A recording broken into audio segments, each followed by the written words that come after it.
Hello everybody and welcome back to the channel. My name is Dr. Ghost and today we are back on World of Warships Legends. Today I am starting something new, and that is we are going to be going through the entire, and I mean the entire, we're going to go into everything. This is going to be a super long, but it's going to be an in-depth video into every single American battleship that is a tech tree.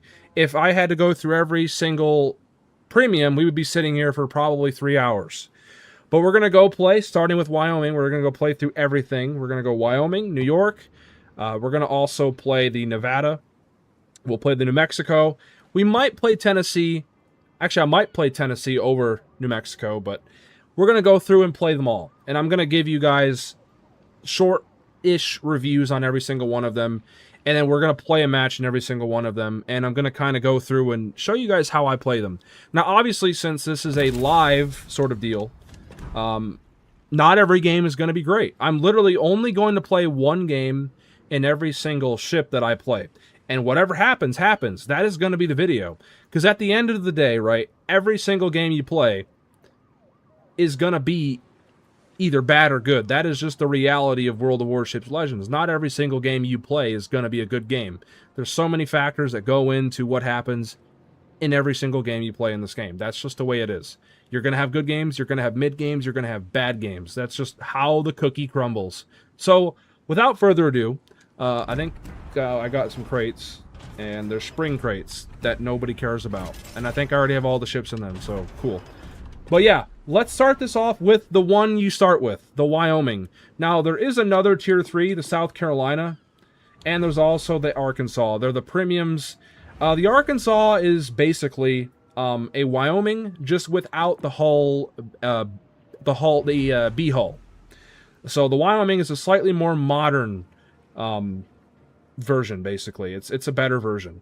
The only thing that Arkansas is better at than the Wyoming is its secondaries. The Arkansas is just a meme secondary build, fun Tier 3 battleship. There's one major problem with the Arkansas. It has no AA. You're going to get absolutely wrecked by Tier 3 carriers. And there's a lot of them out there because that's, again, where carriers start. And people play them. They're in almost every Tier 3 lobby. You're going to have carriers. So playing Arkansas is a pain in the ass. I don't recommend it anymore. It used to be really good, but yeah, same thing with South Carolina. Except South Carolina is its own class of ship.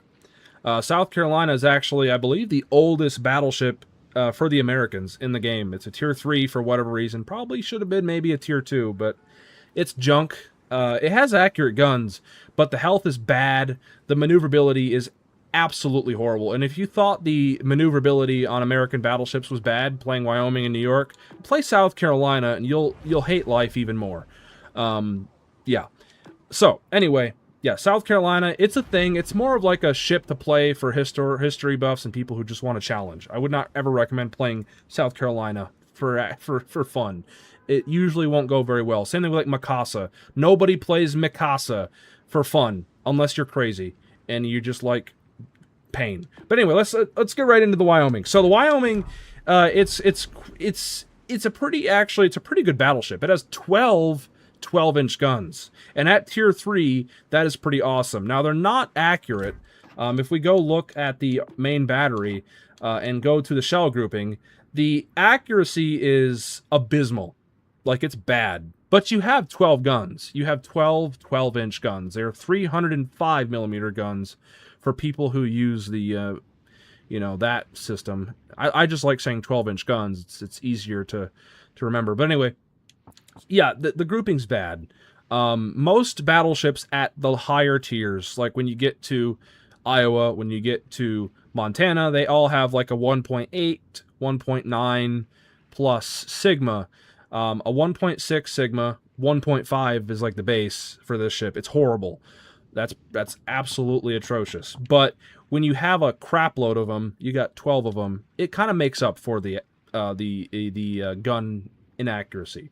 The survivability is pretty good. For a Tier 3, you've got 45,000 hit points. That's pretty spanking good. That's not horrible. And you have some torpedo protection as well. This ship does come with quite a bit of beltage. If we take a look at the Where is the torpedo belt? It's actually been a minute since I've actually went in the armor viewer. I think it is right here. Right? Maybe it has to have a torpedo belt. Maybe not. Maybe it really doesn't. It kind of doesn't look like it does. But anyway, yeah. It's just a standard American dreadnought battleship with decent armor. And it's the same way all the way up to about Tier 6. Wyoming, New York, you got the New Mexico and the Colorado. They all have this all-or-nothing armor scheme. Most of their armor's on the sides, and their bows are not very well armored. Most of them only have like a 25mm bow, and they get absolutely wrecked through the bow. But Tier 3 is a bit different. You just got nothing but like 19mm everywhere. And if you take away a lot of that, you have an armor belt. That's basically your armor. Most of the shells, you want them to go to your belt. And I'm going to kind of display that in the game, hopefully, for you guys. Most of your armor is on the sides. It's not on the nose. People are going to, with high caliber AP shells, are going to punch straight through your bow like butter. And that's where most people actually get their citadels on American battleships, is actually through the nose at these lower to mid tiers. You can citadel broadside American battleships, but it's only possible with larger guns, like other battleships, with high velocity or high penetration type guns, like Gangets and 14-inch gun battleships. Just punch through this poor Wyoming like butter. They get absolutely wrecked. Because, again, you have a very big citadel at the waterline and below the waterline. And, yeah, plunging fire and all that, this thing is super susceptible to it because it has, like, no deck armor.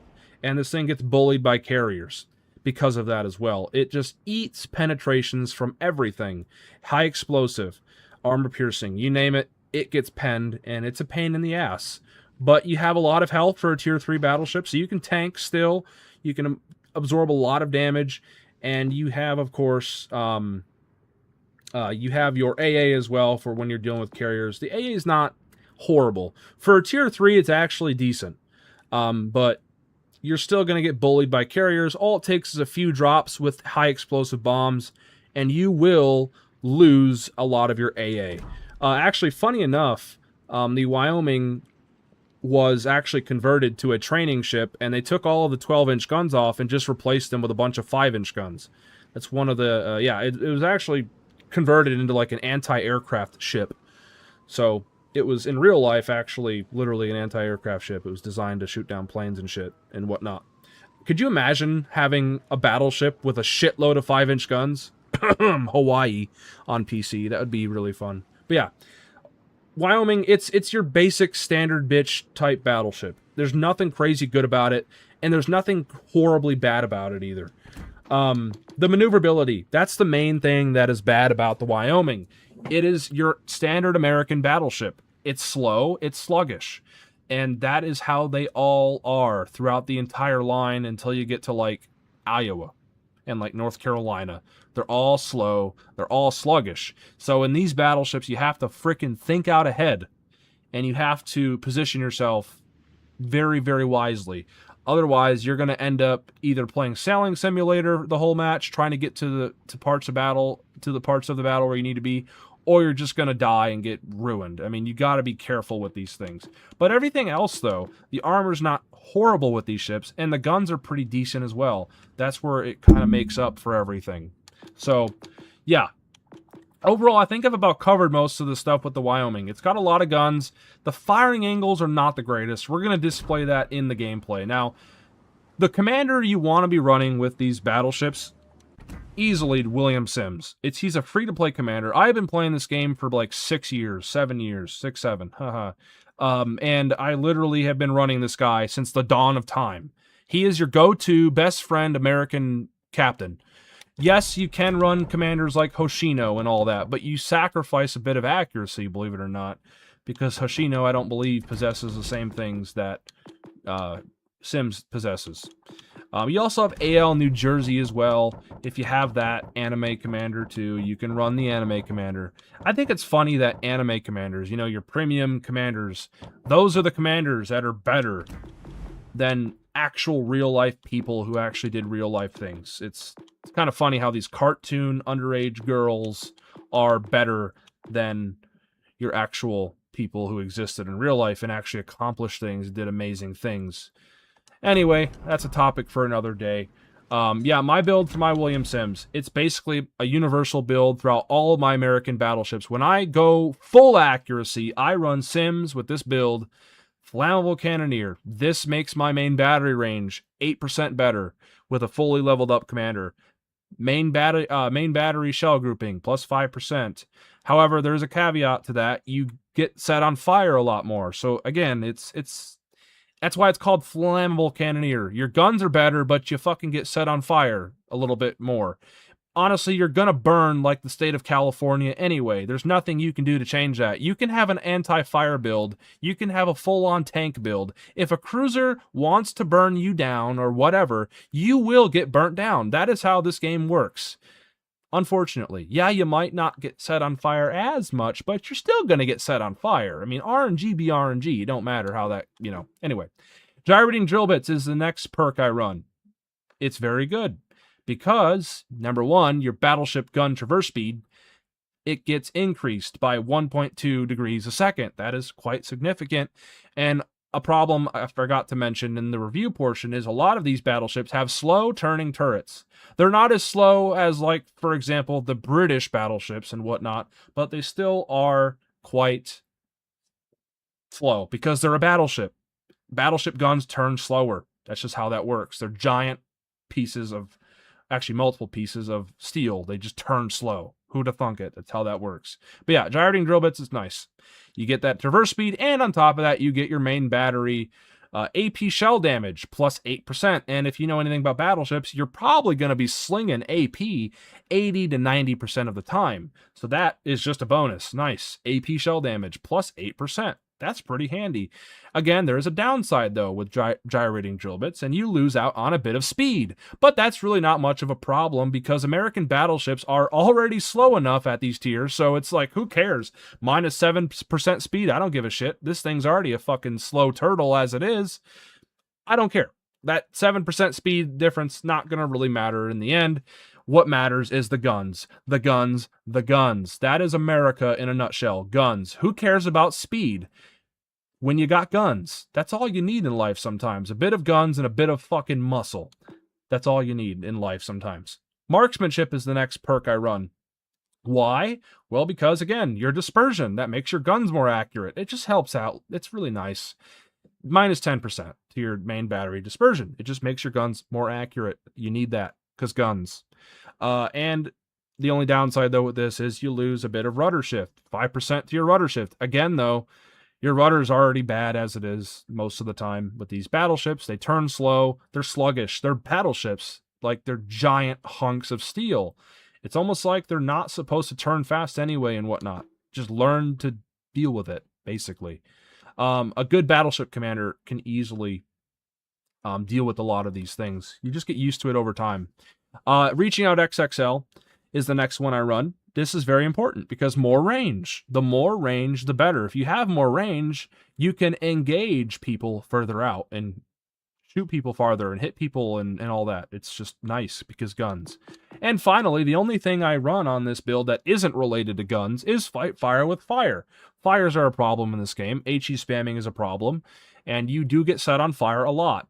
So fight fire with fire is really nice. I used to run Will to Rebuild, but they nerfed it a while ago, about 2 to 3 years ago. So I switched over to fight fire with fire. It took a while to do that, but I did. I switched over to it. And because it's just too good to give up. You overall, no matter what, so long as you got this perk active, you basically get a fire damage reduction for to your ship for each active fire, minus 15%. It just helps out a lot with dealing with fires. And then on top of the 15% damage reduction that you get when you get set on fire, you also, it says right here, removes damage over time effects from your ship whenever there are 3 concurrent fires. Can only be triggered if your damage control party is on cooldown or fully depleted. This basically means that when your damage control, your little fire extinguisher, is on cooldown, if you get set on a triple fire or a quad fire, the fires will automatically get put out. So for all these fucking cruisers out here who are trying to set fires on every single part of your ship, well, this really comes in handy. It really does. So basically, if you ever get set on a triple fire while your damage control is on cooldown, it will get put out immediately. It just helps out. And hopefully I will have it happen in one of these games where you guys can kind of see how that works. But finally, for the inspirations, I'm running Andrew Cunningham. This guy helps out with my main battery shell grouping, plus 5%. It all adds up. It does help out a bit. Pretty nice indeed. He's just a good inspiration to have. And again, leveling up your commanders, leveling up your inspirations as well. Your commanders, all of your commanders, the ones you're going to use as inspirations helps out too, because you get all these really nice buffs. And Paulo de Rebel. This guy makes my battleship guns reload quicker, so that way I can get more shots off, especially like when I'm using my spotter plane. Unfortunately, the Tier 3 doesn't have one. The Wyoming doesn't get a spotter, but at Tier 4, I believe they do start getting spotter planes. And basically that ability will allow you, when you decrease that reload, will allow you to get 2 shots off within your spotter's duration. It just helps out. Without further ado, though, let's play and let's get this on. We've been talking enough about the build. I am probably, for future reviews of the future tech trees that we're going to go through throughout this whole entire marathon documentary video for American Battleships, I'm probably not going to go over the commander build again. I'm probably just going to hover over it and say, you guys already know the commander build, there it is, boom. But there's no point in me going through and explaining it again. A lot of this stuff I don't want to repeat over and over and over and over again, because it makes no sense to do that. Anyway, we're in a game. First thing you always want to do when you get into a game, doesn't matter what ship you're in, is look at your frickin' map. To do that, you hit the little Windows button, the little left start button on your controller. I think it's a different button on PlayStation, but you get to this screen. I don't know what button it might be for PlayStation, but you just hit it and you get to this screen, and you can see all the ships. As I said earlier, carriers are a thing at Tier 3. We got a Hosho on the enemy team. If you hold X, you can actually take a look at their commander. So this guy is running a level 2 Togo Hayachiro. That is the base commander for the Japanese. He doesn't even run the Japanese carrier commander. So that tells me he's probably new to the game. He probably just started playing the Japanese carriers, so he's probably not going to be a great carrier commander. And if I know anything about Japanese carriers, they're all, in terms of like plane strength, they're all quite weak. The planes are just weak. So I'm not super concerned about his drops as much. So he should be okay, hopefully. Unless he's actually really good, we just don't know it. Now, there is a Julio Cesar on the enemy team. Julio is quite a dangerous ship. This guy could 100% absolutely destroy me. And we have a Königsberg. But you guys can see there's a lot of noobs in here. A lot of people just starting out. You got a lot of noob patches. So that tells me anything could happen. But we have some Steel Clubbers in here. Mainly that Julio Cesar I'm worried about. But other than that, though, right off the bat, we're turning to the left because we want to get our guns off. I want to immediately start shooting people. But I don't want to do it willy-nilly. I want to wait until I have a prime target, like this V-170 who is coming in the middle. Prioritizing destroyers is huge. You always want to be taking shots at DDs, because destroyers that are dead are good destroyers. And just like that, we hit him 3 times. And we get a couple penetrations and an overpen. But that's all we need sometimes. You just shooting at the destroyers and getting them out of the game is so important. Especially if it's a destroyer that's really easy to hit, like this one at 7 kilometers. 8 kilometers. Just worth it. Worth every single shot. Now, I am going to turn away a little bit, mainly because I don't want to be fully broadside. You always want to be trying to, in every game you play, you want to get broadside enough to where you can get a shot off, but you want to also angle as soon as you get your shot off. Like right now, it doesn't really matter because nobody can shoot me. I'm not spotted. These guys are all behind islands. But when they do come around this island, I do want to be ready to immediately turn away and try to angle a bit. Angling your ship is super important. Just sailing flat broadside to everybody can 100% end your game much quicker than just, per se, angling. We got a Cordoba here. This is one of the new ships, and we got a few hits there. Nothing special. Ishizuki coming in. Japanese Tier 3 battleship. He is... he's about dead. I don't even think I'm going to take a shot at him.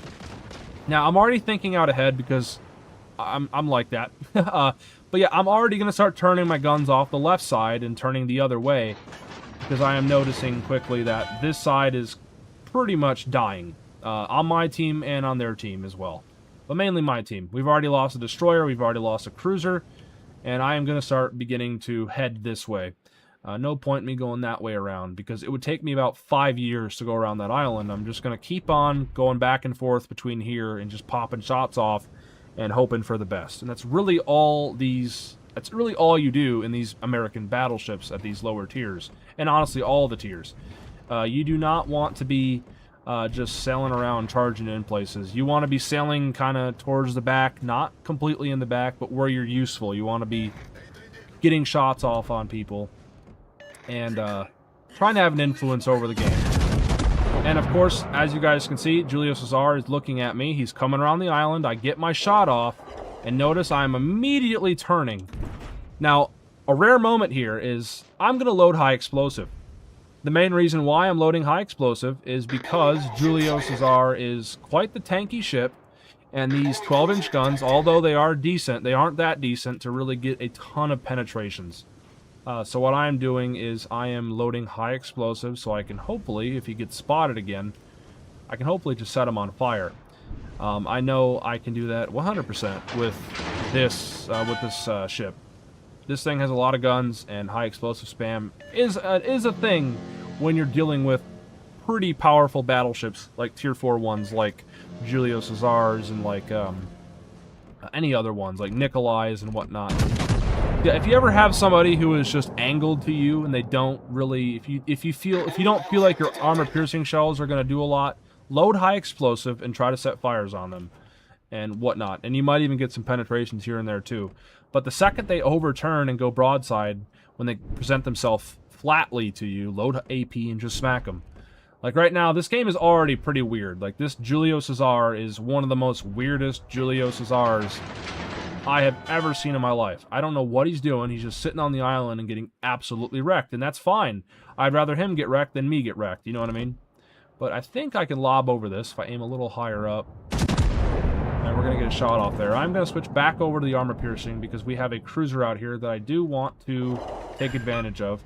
Now, we did get a fire on that Julio Cesar, and he did damage control it, so he is currently on his damage control. So hopefully my cruiser here can maybe set a fire or get some torpedoes and flood him out and kill him. I am going to begin to hopefully deal with this Königsberg. The problem is there's an island here, so I just got to kind of wait and be patient and get around this island to get a shot off on that Königsberg. I can 100% wreck him if I get the shells to land where I need them to. Königsberg's a light cruiser. He's got not a lot of armor, and I know I can 100% wreck his day, especially if he turns out and completes a turn. But it looks like he's a smart Königsberg, so he is not going to allow me to do what I want to do. So I'm just going to be patient. Hopefully he will turn and overcommit to something. Let's see. It looks like that opportunity might be now, but he's still just committing to the angling, so I'm just going to take a shot at his stern. And he's a dodger, all right, but let's see if that matters. It doesn't, see? It just doesn't. We still absolutely smack the crap out of him. 3 penetrations and 1 over-penetration. Although we are a tier lower than him, we still have 12-inch guns, and they will absolutely wallop light cruisers, like Königsbergs, like Omahas, Emeralds. These guns can and will wreck cruisers, even when they angle, because their armor is so light, it just doesn't matter. Angling can be worse in some scenarios. If you get really lucky and you get your shells to land really, really tight where you need them to, I have before dev-struck cruisers at angles, even tier 4 cruisers, a higher tier than me, in my Wyoming. It's totally possible, but it's unlikely because of how the shell grouping works with these low tier, tier 3 battleships. Unfortunately, it just seems like to me that that dude is just going to run away. So I'm basically just stuck around here playing Sailing Simulator. This game is pretty much just coming down to who's going to come out and who's going to be there to mess with him. Still waiting for someone to get spotted. We have no spotting, really. Our destroyer is currently over in Narniaville, And we have 2 battleships out here who are still at large. That Julio Cesar is still alive. And that there's an Ishizuki over here as well on full HP. I'm still waiting to see. And there is the Julio. Perfect. I am going to wait to take a shot at him. He probably sees our carrier. And he is going to turn. We are going to be able to send a shot out there. Lead him a little bit. Hopefully we get the RNG to land where we need to. And, yeah, we get a penetration. Nothing special. But it's better than nothing. And our carrier is not very smart, it seems. He is still just sitting still. And there is a good chance he will get absolutely destroyed just like that. And he is probably dead, unfortunately. But that's what happens when you're not paying attention. You just get wrecked. So, yep, it's a thing. But it looks like the enemy team, though, is getting pretty wrecked as well. So, I think this can go either way. We did just slap that Julio pretty nicely. We led a little bit, and we, yeah, had a pretty decent result. 8,000 damage. And again, notice I'm not just going to sail broadside. I'm going to angle. Because angling's better than not angling in this thing. Trust me. Even angling a little bit can cause some shells to ricochet. He did hit me a little high, but notice it wasn't a ton of damage. That's because I'm still kind of angled. I'm not just sailing broadside where he can just fully pen the crap out of me. But he's still penning me because, again, we showed at the beginning the armor on this thing's not very good. Really not much you can do there. Now, the gun angles here when I'm turned away, kind of bad. As you guys can see, like, my front gun can't even turn all the way around. That's one of the major downsides with the Wyoming, is the gun angles are just bad. I am going to pop a heal here, and I'm going to take another shot at this this Julio.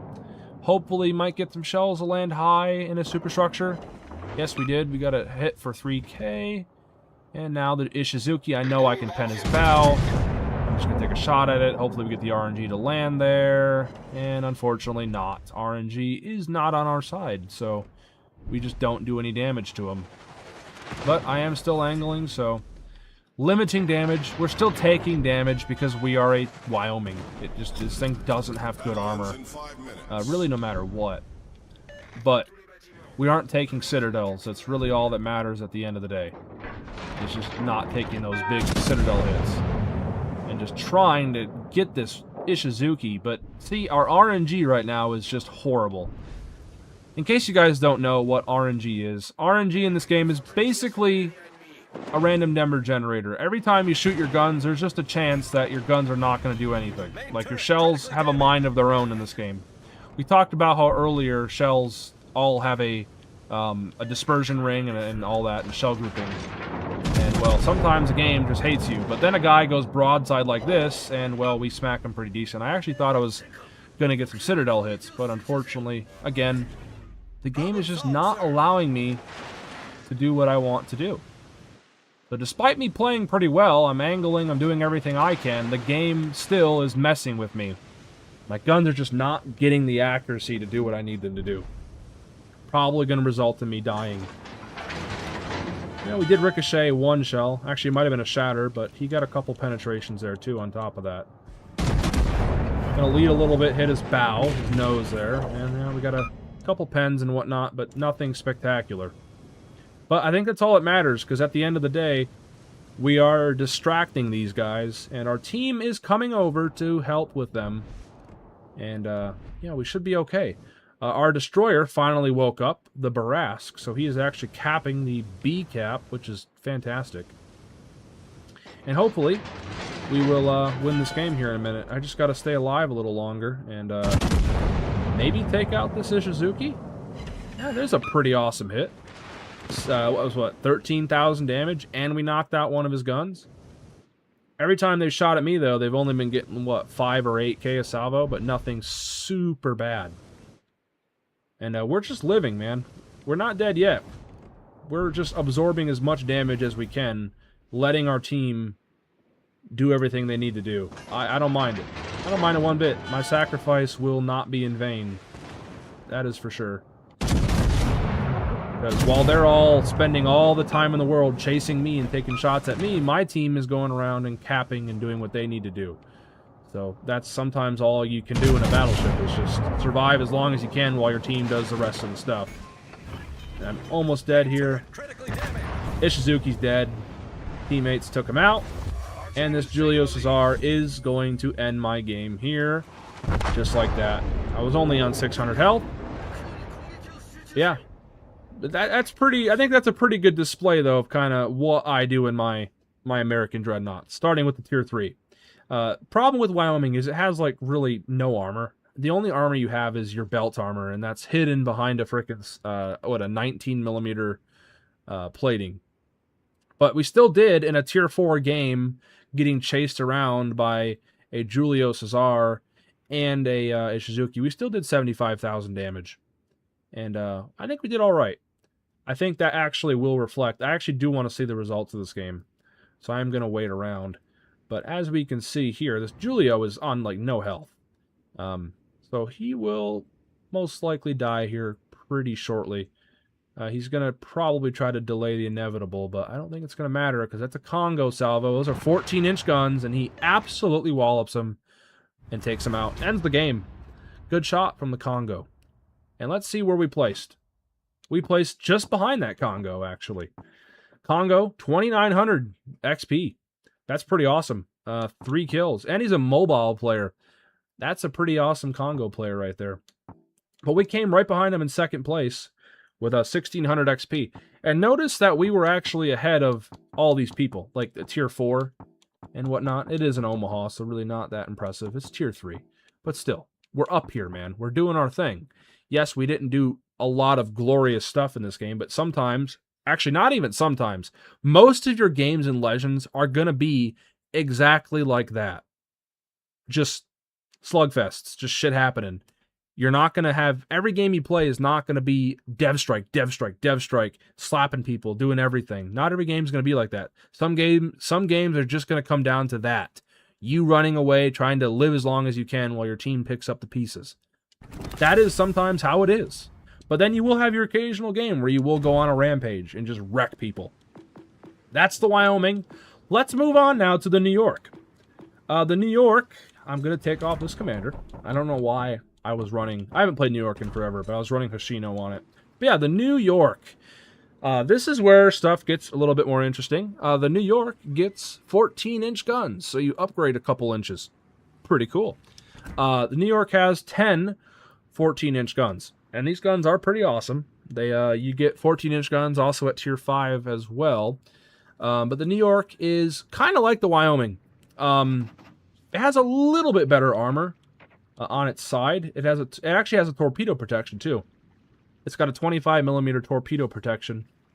And of course you got your belt armor, kind of just like the Wyoming. It looks a bit like the Wyoming too. It's almost like these early American designs were all kind of taken after one another. Started out with the Wyomings, or actually started out with the South Carolina, then the the Wyomings, and then the New Yorks, and then the Nevadas, and then you had your New Mexicos and your Tennessee class, and then your Colorado class, and then you had your North Carolina class. It's almost like every single battleship that America made was kind of trying to just make it better than the previous version. It's kind of how we rolled. It's how most nations roll. But yeah, 14-inch guns. You got a little bit better AA. You've got all sorts of just decent stuff. The New York is not bad, but it does suffer the same thing that Wyoming does a tier before. It has very iffy armor, as you guys saw before. You take a lot of pens, and of course, it's slow. It's sluggish. That is literally how all of these American battleships are, leading all the way up to tier 6 and 7. You just gotta deal with it. That's literally how this stuff is, no matter what. So the survivability, 50,000 hit points, 50,700 to be exact. And you do have a significantly better torpedo protection from the Wyoming. You've got about a 10%, 13% extra torpedo protection, something like that. It's pretty decent. It's nothing great though. You still don't want to be taking torpedoes. I mean, you don't want to. You could have an 80% torpedo protection. You still don't want to take torpedoes because it's still torpedoes. The damage is not fun. Yeah, you got your 356mm 14-inch guns. This is a significant upgrade, and you can and will penetrate people a bit more than per se in your Wyoming. 12-inch guns seem to have a problem with just lacking the penetration to do some things. Not a problem in New York as much. New York is a lot better. The only problem you run into with New York is when you're dealing with tier 5s that have much better armor, or dealing with some tier 4s like Pyotr Veliki's and Nikolai's that have decent armor, and you still have to kind of aim high into their superstructure where the armor is a lot more weaker and get penetrations there. But when you get broadsides or people over-angling, these guns have absolutely no problem penetrating the shit out of them. So, yeah, and cruisers obviously get wrecked, and carriers and everything else. These guns are decent. The problem is just getting into a position where you can use them and whatnot. The secondaries, you don't want to be depending on them. You don't have a lot. You only got 6 of them. You don't ever want to be in a situation in New York where you got to rely on your secondaries. AA defense, not the greatest on the New York. It's all right. It's bare bones. It's not going to really protect you that much against carriers. The maneuverability, again, slow. 19 knots. It's just not great. The rudder shift, not great. It's not great in general. So, the armor, again, we kind of already went over it, but it's a thing. It's not the greatest. You're going to take penetrations. So you just want to get yourself into positions where you are not the center of attention and where you can just keep cycling these guns as much as you can and hope for the best. That's literally kind of what these low tiers are like. Just not be the center of attention. Don't get focus fired by everything. And just position as well as you can and just try to slap everybody else before they can slap you. Now, there are some other premiums out there at Tier 4. Some really awesome ones. Like the Oklahoma. Oklahoma's pretty good. This is actually a Nevada class. There is another Tier 4 tech tree, the Nevada. I will always play Nevada over New York. But I'm trying to first cover the U.S. standard battleships. So this line right here, the top line. But they do veer off into another line going down to the Minnesota. If it was me, I would put Nevada where New York is. I would put Tennessee where New Mexico is. And I would put North Carolina where Colorado is. I would swap this whole entire thing around. Because the top line is supposed to be the faster battleships. The bottom line is supposed to be the fatter, slower battleships. And the Nevada, the Tennessee, the North Carolina, they're all faster. These are all slower and whatnot. Actually, Tennessee is kind of like the same speed. It's a dreadnought. But they should all get swapped around. But Wargaming, unfortunately, added the top line before they added the bottom line here into the game. So we're mainly talking about the top line today. But Nevada is basically a better New York. It's not a New York. It's its own class of ship. But it's got a lot more 14-inch guns. I say a lot. They actually got the same amount of 14-inch guns. They're just in a better layout. The Nevada has 2 turrets off the front, 2 turrets off the back. It's got basically 5 guns in total on each bow and stern of the ship. It's much better layout, much better firing angles. The Nevada and the Oklahoma, both of them are the same class of ship, and they're way better than the New Yorks in terms of guns. If you're going to play anything, play the Nevada. It's better than New York. But sometimes you got to go through to play the New York, or you got to go through the New York to get to the Iowa, so, and all that. Yeah, but anyway. Also, you have Texas. I almost forgot to mention Texas. Texas is a premium New York class battleship. Texas is very good in terms of AA. Unlike the New York, the Texas here actually has the best AA at Tier 4 for a battleship. Carriers will have a problem in dealing with a Texas. They still can get strikes off on a Texas, but they will lose a lot of planes doing it. So yeah, Texas is fun. I will always play, if I have to play a New York class, I will just play Texas. Texas is a premium, of course, and it's better, so I will always play Texas over New York. But today we're talking about the New York, so we're playing the New York. Yeah. But I think that's about it for the ship itself. It's got 2 turrets off the front, so 4 guns in total here. They're dual turrets. It's got 1 in the middle here, and it's got 2 off the back. You have to basically go broadside to get all of these guns off, and that's a big problem with these battleships, is you've got to pretty much give up your entire side in order to get all your guns off and do damage to people. It's a pain in the ass. Unlike playing Nevada and Oklahoma, you only got to slightly go broadside to get your guns. New York, you got to go like this to get all your guns off. It's a pain. But in Nevada, you have much better firing angles, so you can expose yourself a lot less, basically. But anyway, I think I've about covered it all. Commander build, again, same thing. Just all the accuracy, all the things I can do to help out, and whatnot. If you don't have William Sims, you can always run George Dewey until you get him out of a commander crate or whatever. And just run whatever you can to make your guns as best as you can. That's really all you can do until you get the right commanders.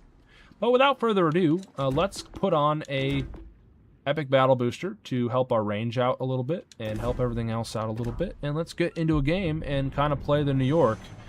I have not played the New York in a hot minute. But it's not a bad battleship. It's just not a great battleship.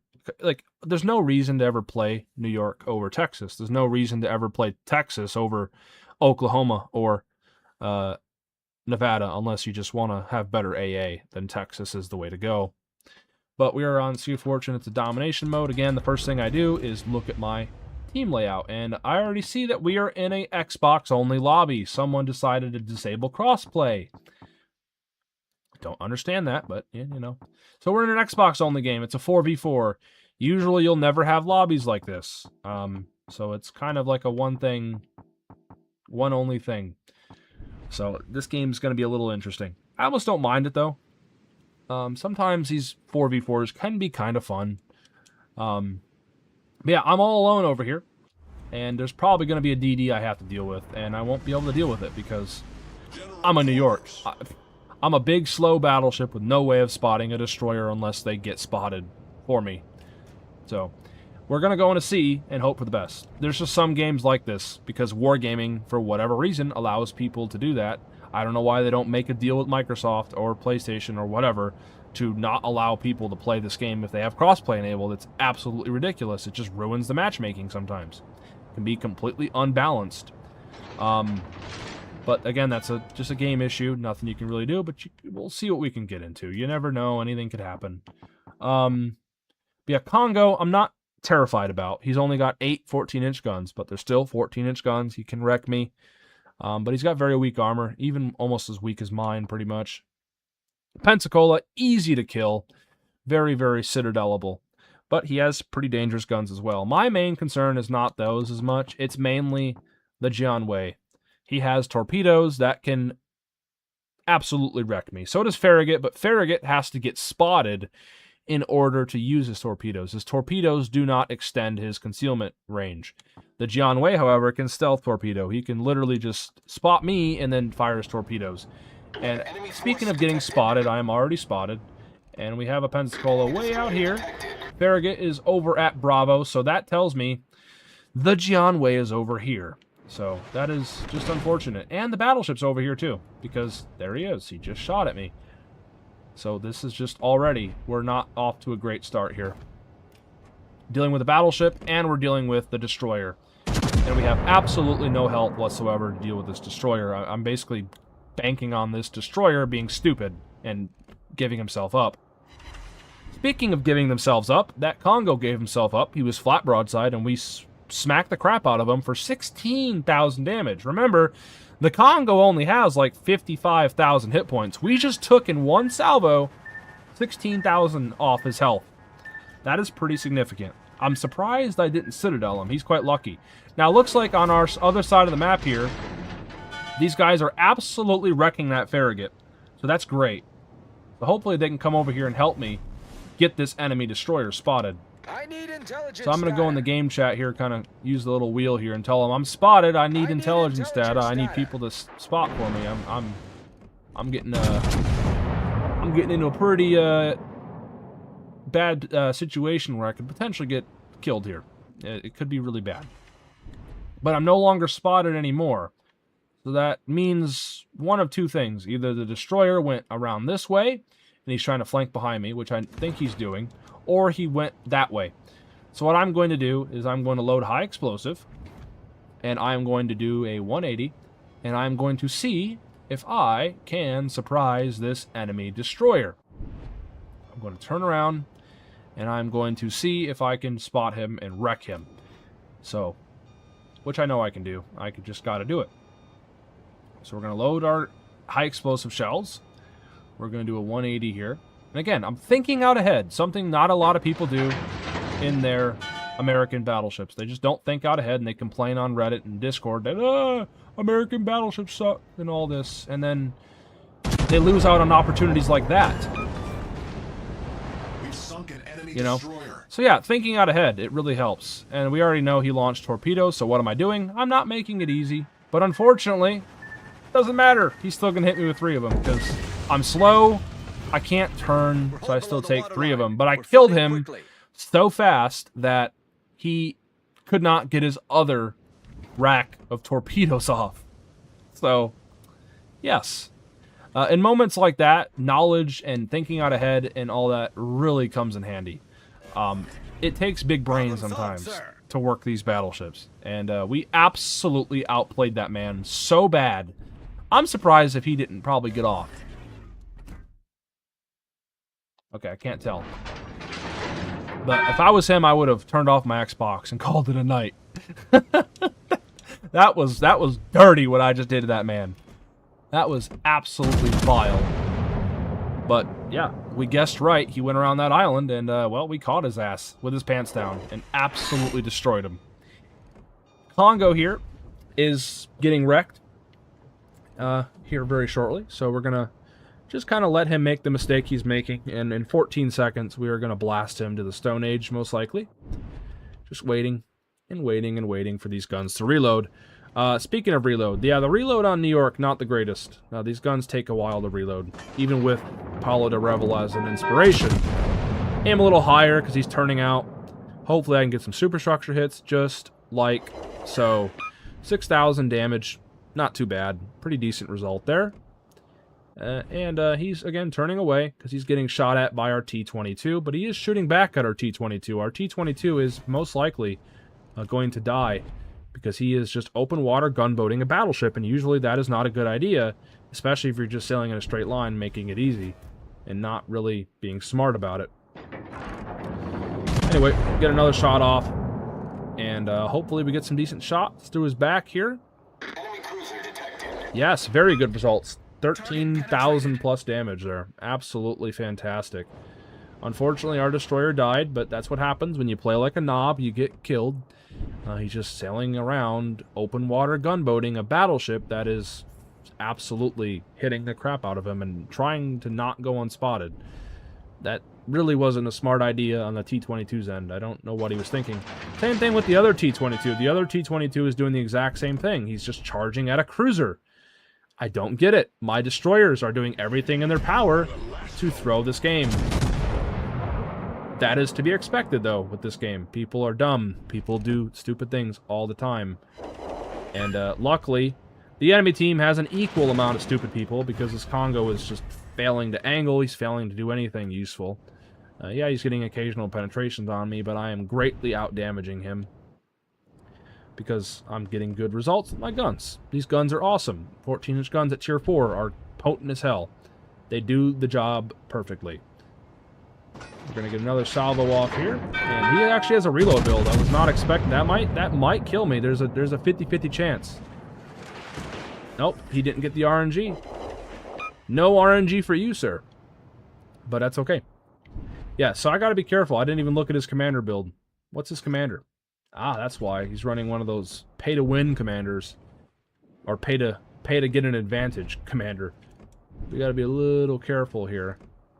I do need to kill this guy and then swing back around to deal with this cruiser that's over here.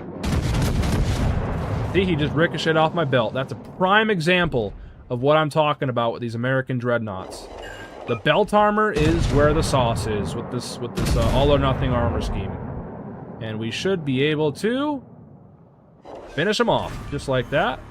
Enemy battleship found. And now we can get our guns off the right side and head on over to the Alpha side where this cruiser is capping.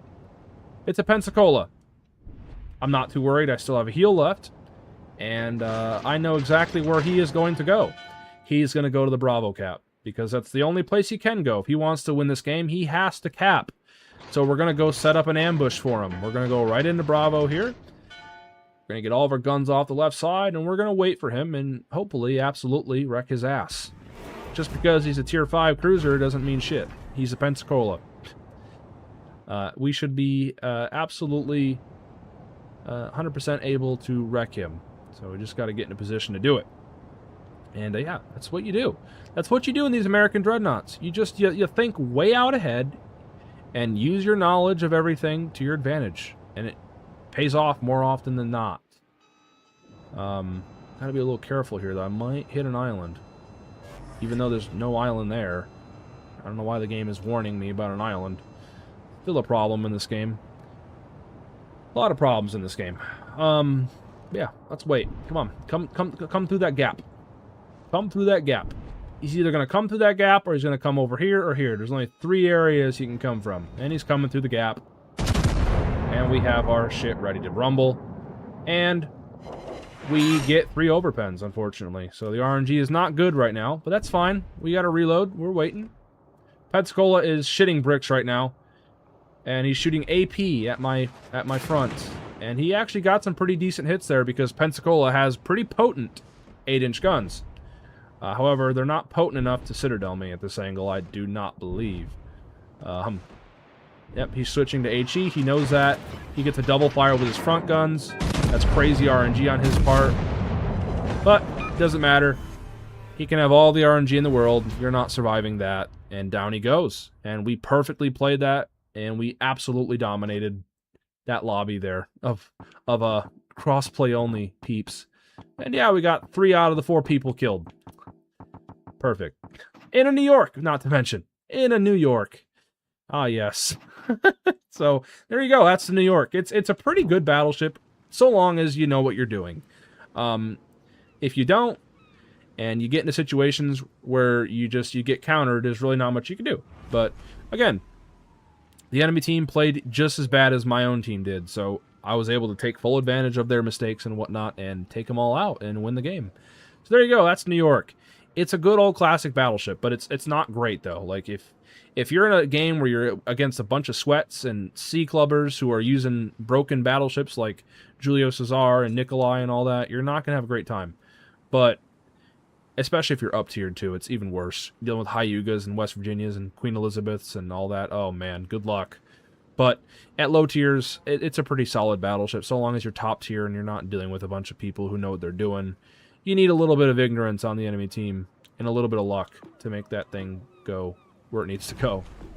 Now let's move on to tier 5. The New Mexico is the next one. New Mexico. Good old New Mexico. I love this thing. I mean, I wouldn't say I love it, but it was my, yeah. It was my first favorite tier 5. It was my first favorite ship, I guess. Yeah, it finally decides, this is when America was like, okay, let's put all of our guns in a better layout.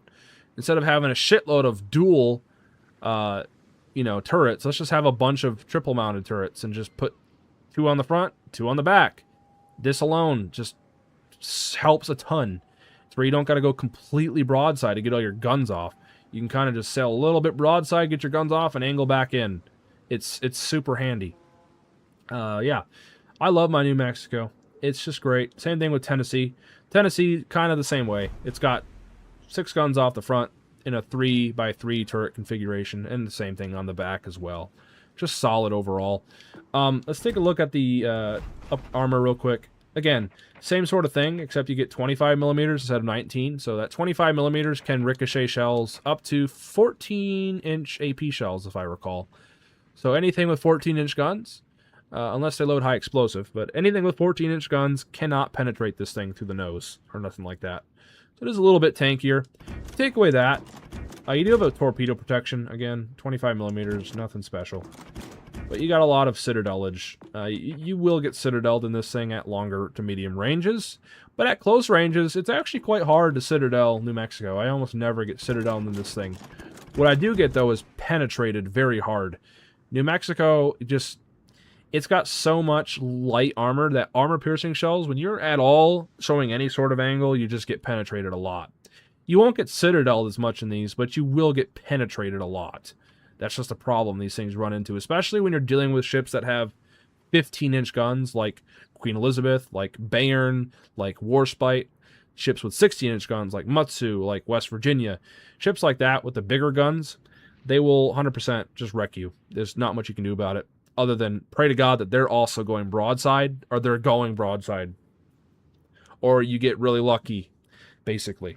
Other than that, though, there's not much you can do when facing ships like that. You can only pray and hope that they're stupid and you do more damage to them that they do to you, but it usually isn't the case because they have overmatch. Overmatch, it sucks with these ships. But anyway, armor not the greatest again. It's just lightly armored. It's the same way all the way up to tier 6 and then 7. You get a bit better armor at 7 and up. But yeah, again, survivability, 55,000, around the same HP. This time, though, you get a significantly better torpedo protection. 40%, which is pretty spanking good. That will help greatly when taking torpedoes. It won't help a ton, like you still take some decent damage, but it will help reduce that torpedo damage a lot, pretty significantly. By 40% to be exact, so long as that torpedo hits your belt, your torpedo belt. Your main batteries, same thing, just like the New York. You've got these 356 millimeter guns. They are a little bit better, though, and they are, again, in a 3x3 turret configuration. So it's a lot better. It just helps out. So you're shooting 12 guns instead of 10 as well. You get 2 more extra shells in your salvos, which is pretty cool. Secondaries, they're there, but don't depend on them too much. They're only 5-inch guns, and there's really not a ton of them. You're not gonna, if you have to rely on your secondaries in these ships, you're playing them wrong. You're in a bad spot. AA defense is all right. It's nothing fantastic. Maneuverability, again, same like the New York, same like the Wyoming. You got bad maneuverability, and the concealment, it's fine. It's American. It's nothing special. It's just fine, like every other tech tree, pretty much. And yeah, that's basically it. It's got a pretty heavy broadside, not in terms of armor, but in terms of shells. This thing puts out a lot of 14-inch guns, and that's basically it. It's a firing platform. All of these American battleships, it's all they are. They're just firing platforms. Now, let's talk about some of the other ones at Tier 5. Tennessee is, I think it's a better New Mexico. I prefer it. I think it's slightly faster. It's got, I think, slightly more modern turrets as well. Yeah, they're 50 caliber turrets. And the New Mexico has, I think they're just the regular 45 caliber turrets. So the Tennessee, I believe, has a little bit higher velocity guns and whatnot. And it also has, I believe, better armor. Yeah, it has slightly better armor on the belt there, I think. Let's see. New Mexico, yeah, it has a little bit better armor. But nothing crazy, though. I prefer playing Tennessee, but sometimes I like to play my New Mexico. And also, Tennessee has a better reload as well, by about 2 seconds. So, that is the thing. But other than that, though, this thing's about the same as the New Mexico. It has a little bit less AA as well, so it is very minor caveats from this to the New Mexico. Now, the West Virginia is completely different. This is actually a Colorado. The Colorado is the Tier 6 we're going to be talking about here soon, way up here at Tier 6, the next tech tree after New Mexico. But yeah, West Virginia is pretty awesome because it's basically a Colorado at Tier 5. And the Colorado, or the West Virginia rather, but both the Colorado and the West Virginia has 16-inch guns. And it can overmatch almost everything at this tier. Like every single battleship, this ship can pretty much punch through the nose of all of them. Armor doesn't really matter with this thing. But sometimes, though, you can get into situations where your guns are a little bit too big and you overpen a lot of things. I have that happen a lot, too. And the fact that you only have 8 guns. They're a bit trolly. With the West Virginia, your Sigma is actually quite good. Never mind. I was wrong. This thing actually has pretty good Sigma and whatnot. So never mind. I'm going to shut up about that. But yeah, basically West Virginia, it trades the sheer heaviness of the standard American 12 14-inch guns, and it trades it for 8 16-inch guns. So you get bigger, heavier hitting guns, basically. It's pretty fun. Basically, think of like New Mexico, but with like 16-inch guns. That's basically it. This is a pretty awesome ship. If you have a chance to pick up a West Virginia or get it out of a crate, yeah, it's pretty good. Little trolly, I don't know why, but I seem to have situations where it just, the shells are weird as hell sometimes. Because 16-inch guns at Tier 5, I think are a little bit too big. I 15-inch guns are my favorite. I love my Queen Elizabeth, and I love my my Warspite. Those are my go-to tier 5 battleships for this. They're fantastic. And then you also have the California. This is basically a Tennessee. It's actually a Tennessee class battleship, believe it or not. It's hard to believe, but basically, if you look at the sides here, Tennessee is the World War II after, Pearl Harbor. It's the pre-war version. California is basically a Tennessee-class battleship after Pearl Harbor. So after we all got bombed, we modernized all of our ships, and we put on a lot of torpedo belts, as you guys can see. You guys can still kind of see the old layout of the this ship. It used to be an old Tennessee hull.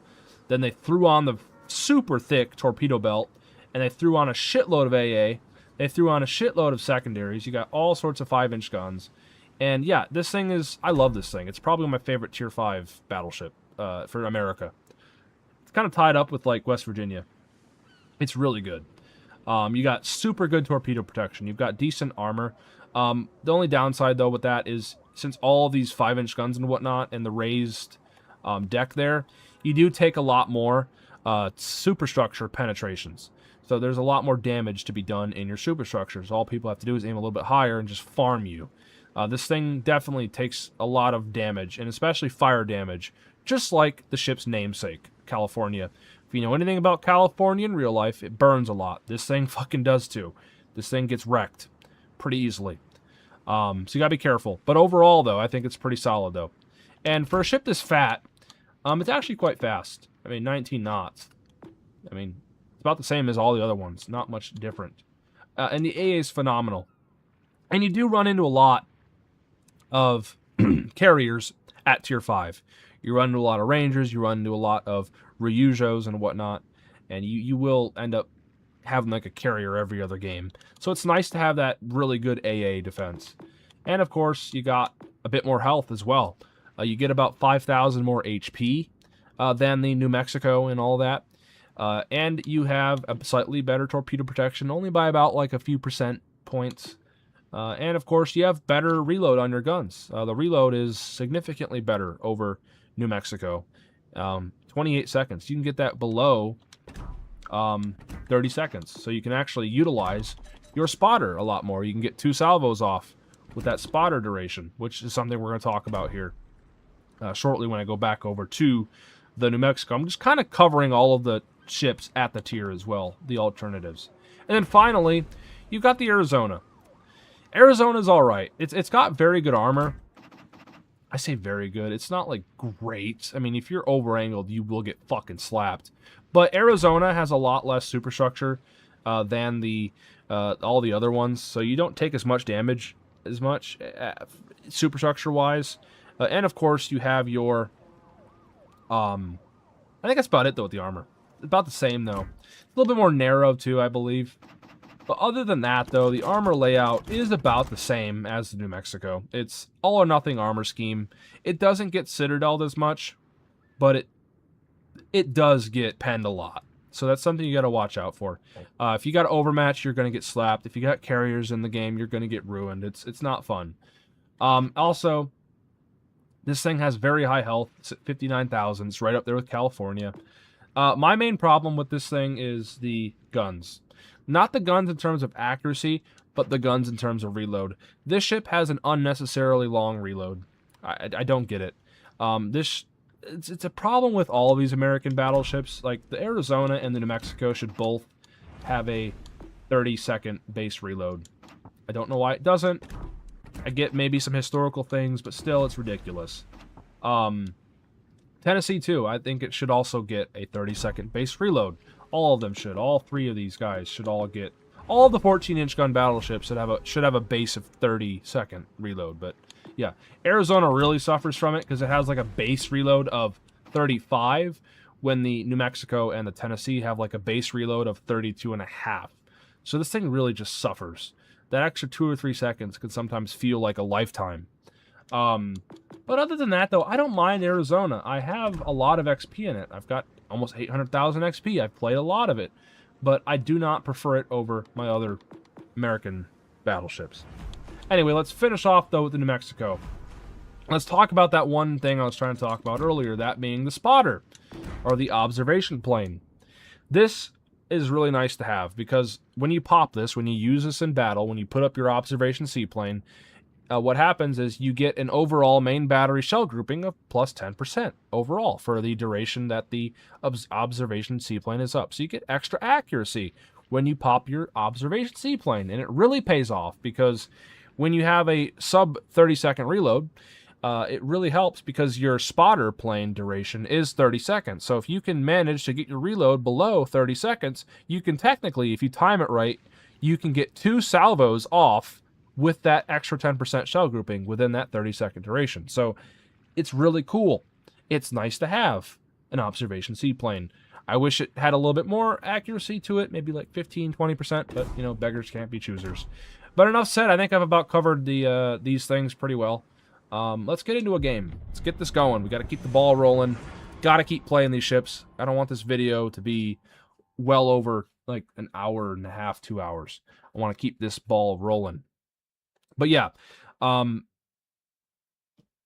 don't mind these ships, but I definitely don't prefer them. Like, if I had to play a tier 5 battleship, like I said earlier, it would be probably Warspite. Warspite, Queen Elizabeth, they're just the best.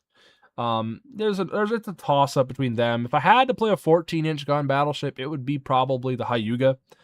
Hyuga is amazing. A non-premium one, if I had to pick, probably Tennessee. Tennessee is my go-to 14-inch gun non-premium battleship at tier 5. Mainly because it doesn't have all that superstructure that the Tennessee has. So, or the California has. Because, you know, all that extra AA. Looking at the map here, all this, we don't have any carriers. It's just going to be a raw damage slugfest. Just lots of people out here in their battleships and whatnot. And cruisers. It's just going to be a lot of back and forth. So, that's what I like. No carriers. Which is perfect. So, we're gonna get into position, and we're hopefully gonna be able to wreck some people. Now, we got a Tiger 59 with us, and we got a Kijukadin, whatever, Dutch cruiser with us, so that's cool. And we're just gonna go out here and see what we can do. So yeah, I don't know if the enemy team is gonna push to the middle, if they're gonna go wide around, and we're just gonna have to wait and see. But as you guys can see, though, the gun firing angles are much better. I mean, look at that angle. All my guns are aimed just like that. I don't have to go fully broadside like this, and like, you know, it's just nice. These American battleships at tier 5 and up, that's where the sauce starts getting good. The New Mexico, the Colorado, Colorado's Colorado, but they're all pretty solid. I do like them quite a bit. I don't have any problems playing them. They are a little annoying at times, but again, I played them so much that I don't really care. I can do some pretty awesome shit with all of them. And they all have their own little caveats too. Yeah, let's just push in here, help out with this Tiger 59, see what we can do. I am a little worried about that Bayern. I am a little worried about that Hyuga, and obviously Ismail too, but all that Ismail has to do is go broadside, and we will absolutely wreck him. But all the other ones, though, I'm a little bit skeptical and worried about. So, anyway. Right off the bat, we got a pretty over-angled Cheshire. He is turning into angle, so that's unfortunate. But it shouldn't matter. We should still get some penetrations, and we do. We get a couple penetrations for about 7,000 damage. Now, we do have a Hyuga over here, and we have a Bayern over here. 2 of the battleships I did not want to see, and we already lost our Tiger 59 in the smoke screen. So I am practically alone over here, and I do have some support coming. I got a Queen Elizabeth coming. I got a New Orleans coming. And I still have my Dutch cruiser over here to kind of hopefully help me out a little bit. So there's that. Yeah, we're just going to push straight in because I need to get into cover. I cannot be... This is one of those maps where you just got to push right in almost. Get right up on these islands and just hope for the best. I don't really like this map. So I'm just going to try to push in. I would fire, but I'm going to wait until I have cover. So I'm not spotted, hopefully. There we go. Just like that. Free salvo off. No spotting, so he can't return fire. because I got this island between me and him, and we got a little bit of damage, and we knocked out one of his guns temporarily as well, so that's cool. Anything to fuck his day up. that's what we bank on.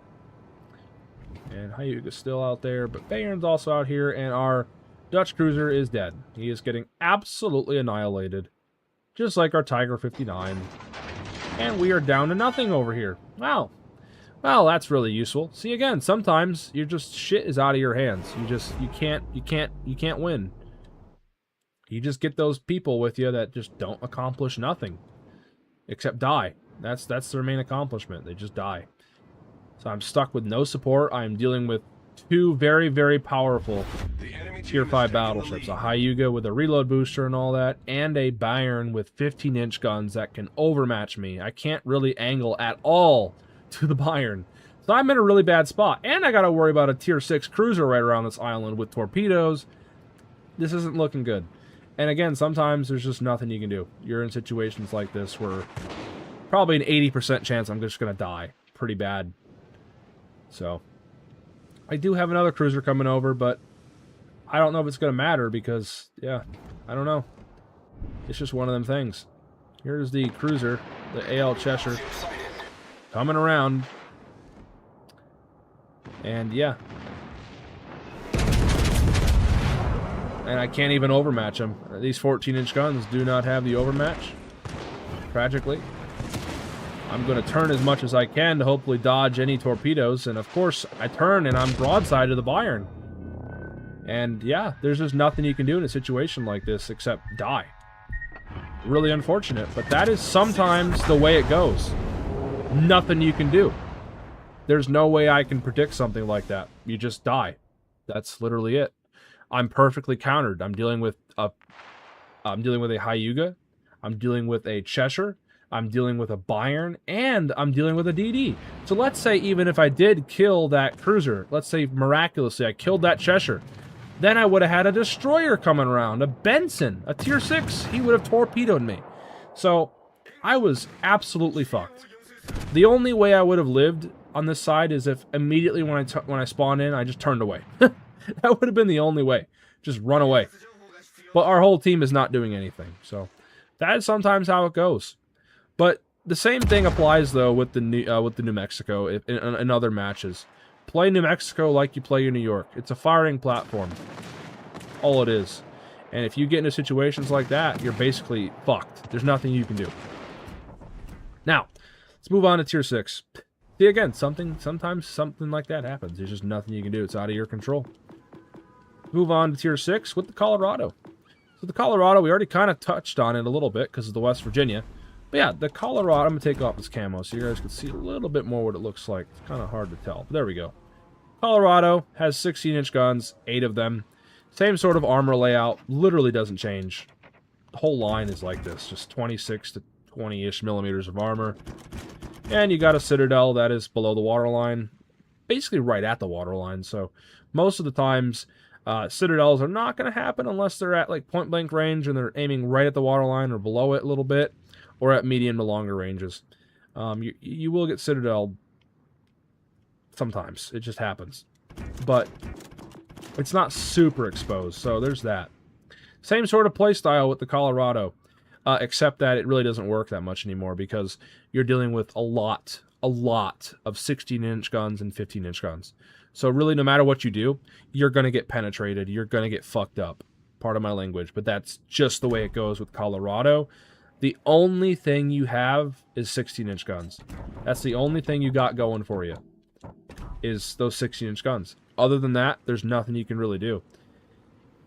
So, same sort of stuff applies. Really not much has changed from the New Mexico. You got around 5,000 more hit points, 61,000. Your torpedo damage reduction's about the same. You got 16-inch guns like we just talked about, so there's that. You do have a pretty good Sigma shell grouping, 1.9 is the base. I've got it up to 2.09 because of my all my inspirations in my accuracy build. Secondaries don't really depend on them. AA not very good.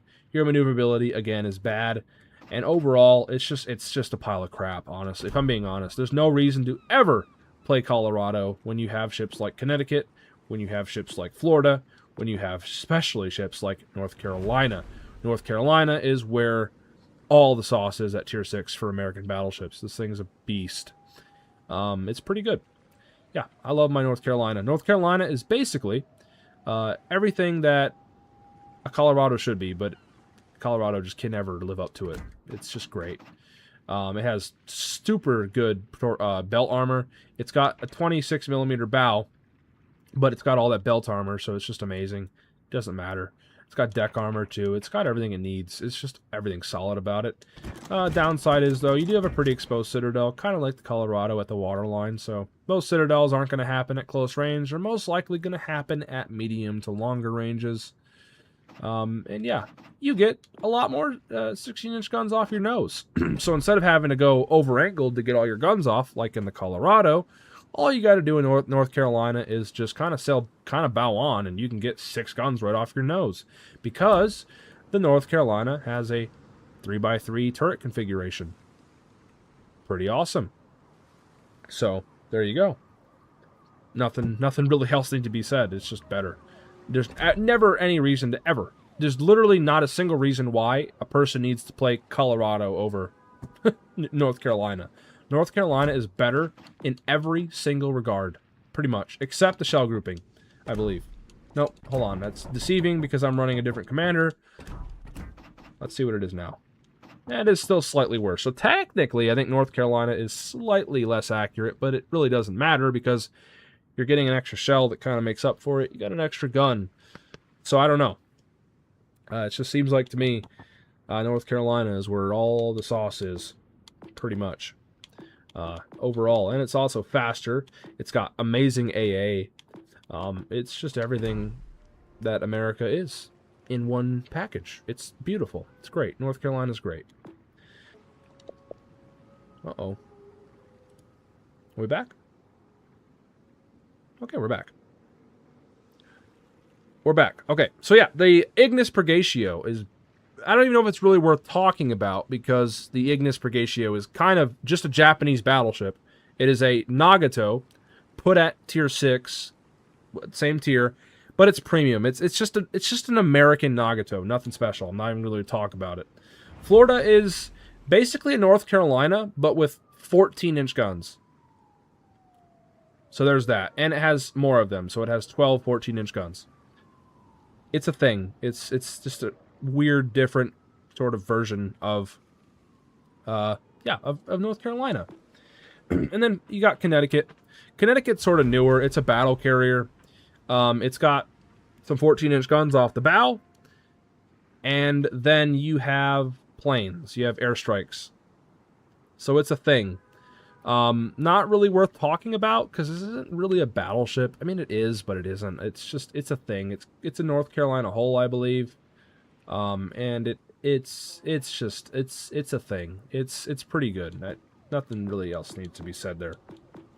So yeah, enough being said though. Let's just jump into a battle and get this over with. Colorado it's Colorado, man. It's not good. It isn't. It's one of the worst tier 6s in the game. Am I saying it's like completely bad? No, because it's still at the end of the day a battleship with 16-inch guns. It can still do some things. So there's that. Let's see what we can do though in this game. Tier 7, already not good. We're already up tiered. Iowa, John Bart. Oh, it's all bad. Everything's bad. It's over. GG. We're dealing with all sorts of badness right now. So yep, let's just go in here and see what happens. That's literally like when you play Colorado in this game, you just gotta have faith. You gotta pray that something works. Technically, this thing has more slightly accurate guns than North Carolina, but it's really not that noticeable. Yeah, I don't know. Anyway, let's go over. Let's see where we're gonna go. So we got a Vanguard over there. We got a Heinrich over here. Vanguard's tier 7, Heinrich's tier 6. I'm going to go with the tier 6 and help him out. Vanguard should be fine. Vanguard should be fine. We'll see about that. Yeah, I'm going to go where all the lower tiers are. Just kind of zombie over there and help them out. Anyway. Yeah, I'm really not expecting a lot with this match. We're just going to sail over here and just probably die. I don't know, maybe we might get surprised. Sometimes I get surprised when I play a ship that I think is going to go horribly, so...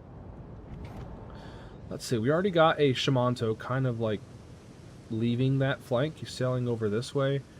We got a fully decked out Constellation with his... Yeah, I wish I was in a Constellation right now. Constellation is basically a super Colorado. Constellation's amazing. He's got the same guns I do, except they're a little bit better. They're more accurate. I think they have better penetration and all that. Yeah, Constellation's amazing.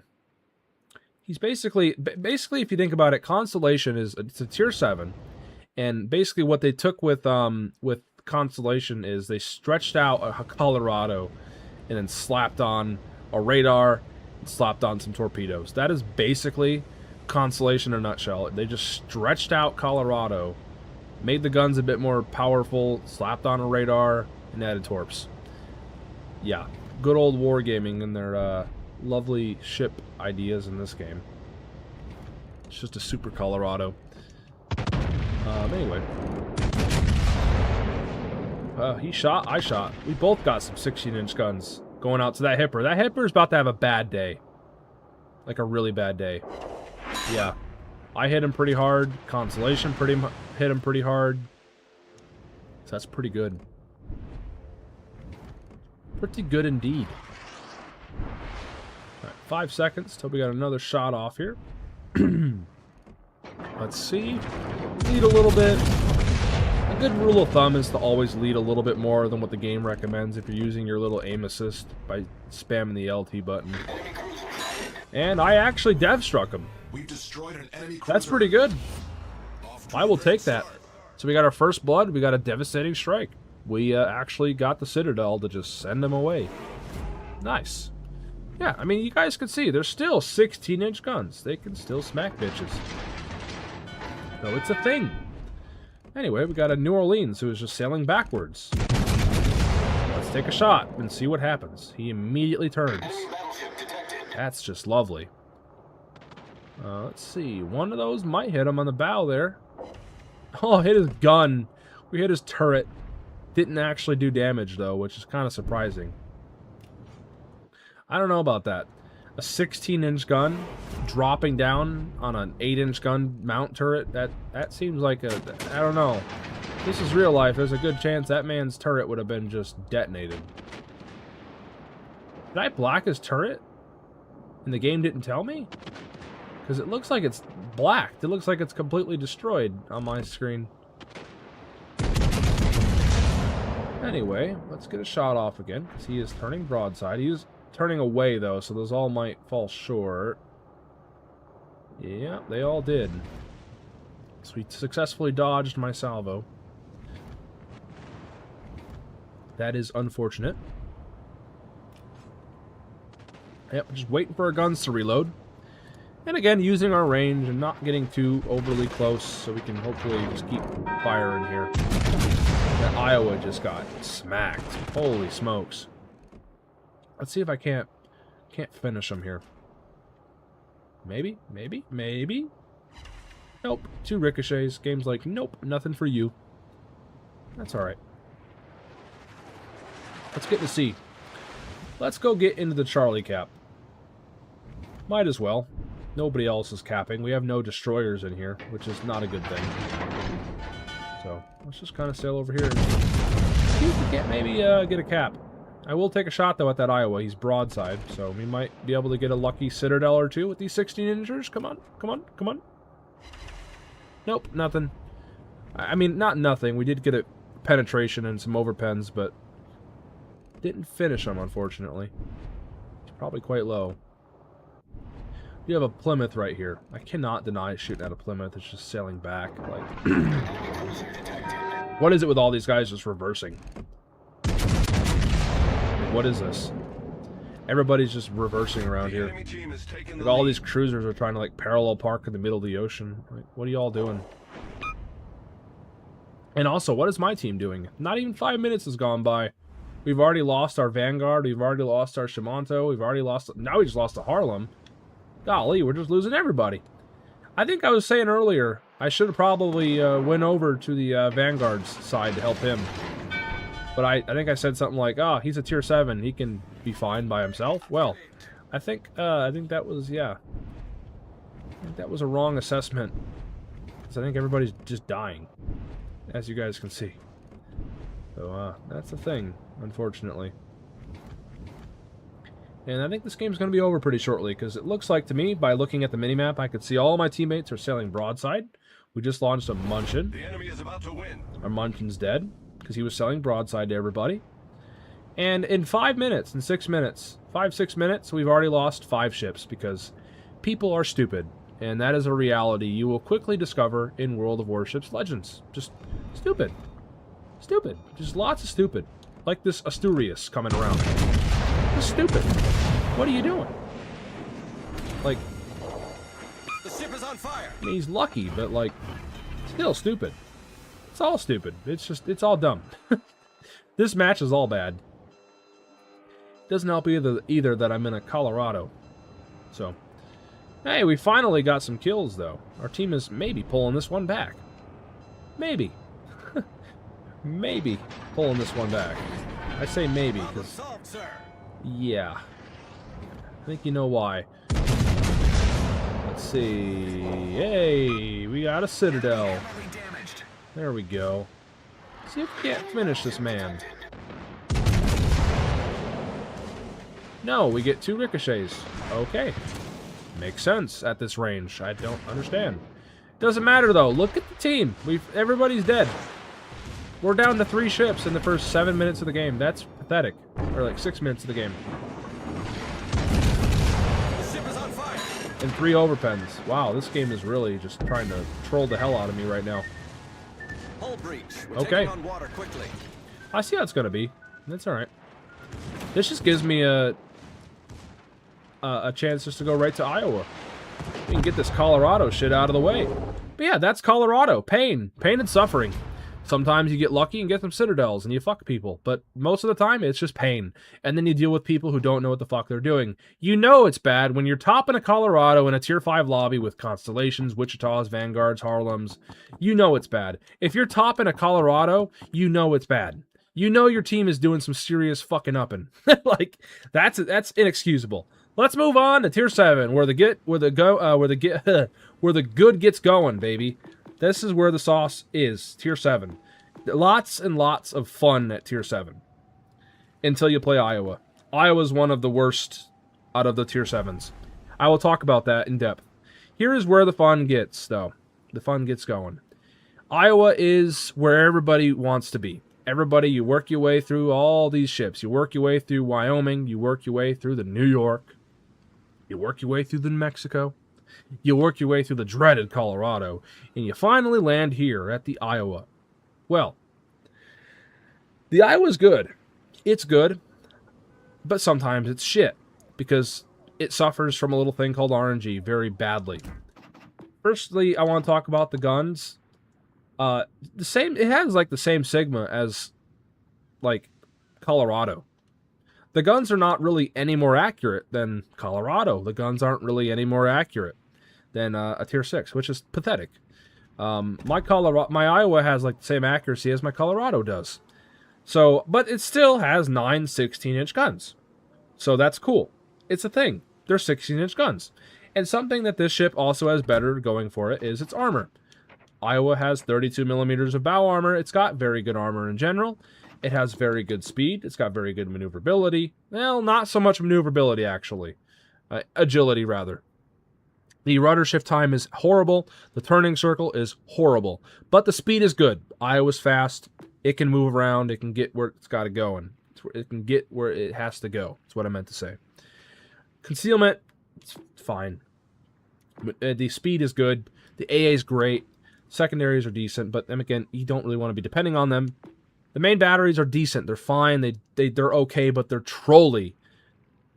But they sometimes surprise you. And, of course, your survivability is pretty good as well. You've got 72,800 hit points, which is perfectly fine enough for tier 7.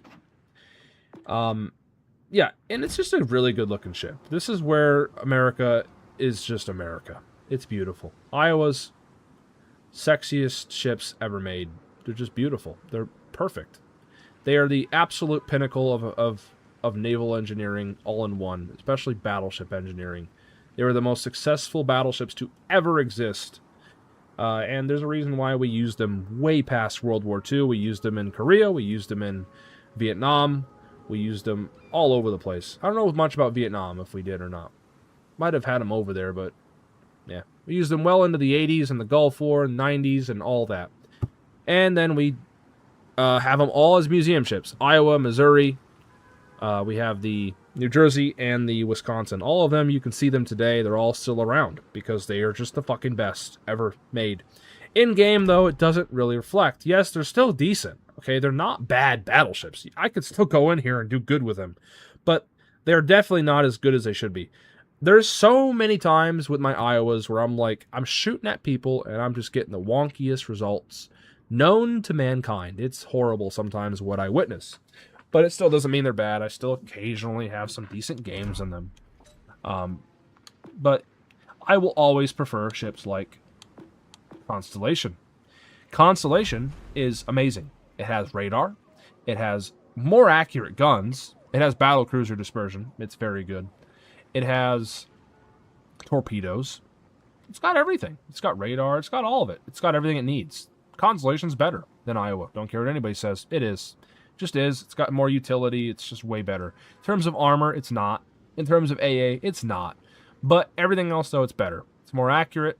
It's got radar. It's got everything it needs. The only area where it's not good, though, is the armor. It's a battle cruiser. But I will always prefer much more consistency with my guns over armor. I think having way more accurate guns is way better than having less accurate guns. That's just me. Don't really care as much about the armor. Armor is irrelevant. If I have laser beams, I just find a good spot and just wreck people. I don't care. So yeah, Constellation is really fun. I do love this thing. It's amazing. One of my favorite battleships in the game, actually. It's really good. I got it quite a while ago, about a year ago, but it's a really solid premium. I do recommend it for more advanced players. Battlecruisers are a little bit more trickier to play. They're less friendly because of the fact that they're battlecruisers. They have slightly less armor than most other counterparts, like for example Iowa. But if you're good enough, you can make these things. It doesn't matter. Alabama, love this thing. This thing's probably right up there. Honestly, I think I like it more than Constellation. Constellation's probably right behind it. The hands down, the best battleships at Tier 7 for America are the Alabama and the Massachusetts. Straight up, the best battleships at Tier 7 for America, hands down. Let me real quick hover over them so that way I don't have to scroll past cruisers. Alabama is number one. It's not as long as the Iowa, so that alone makes it to where it will turn better, and also since it's not as long, it doesn't have as big of a profile, so you don't take as many hits and whatnot. Also, Alabama has way better maneuverability, agility rather, so it can turn way better. It has around 26, 27 knot speed. That's fine, perfectly manageable. That's an average speed for a battleship. Moves around decently. You don't need anything more than 25 knots, in my opinion, for most battleships. The AA is great. The concealment's decent. Everything's fine. The secondaries, don't really need them for this. It's a sniper. Again, same thing with Iowa. Don't need the frickin' secondaries. The main battery, so the difference with this and the Iowa is the Alabama has 45 caliber 16-inch guns, when the Iowa has 50 caliber 16-inch guns. So the Iowa has higher velocity guns, and that causes a problem called overpenetrations. We kind of talked about this earlier with the West Virginia, how a lot of problems you run into at Tier 5 with those 16-inch guns is they overpen a lot of things. Same thing with Alabama, or with Iowa. Iowa has, yes, it has 16-inch guns, but they're high velocity, so they overpen a lot more things. With Alabama, however, that ain't the case. You still might get some unlucky overpens, but they are 45 caliber guns, so they travel slower. They have a slower velocity. That causes them to not over-penetrate as much, and it actually causes the shells to penetrate way more. And these guns are way more potent than Iowa guns, straight up. And they're more accurate. Nobody talks about that with this. The Sigma's better, shell gripping's better, the dispersion's all better. Everything's better about the guns overall than the Iowa. Unless you prefer higher velocity shells, I guess, but I will always prefer Bama. Bama's great. Everything is good about Alabama. There isn't a single area where Bama is worse than the Iowa. Not a single area, I don't believe.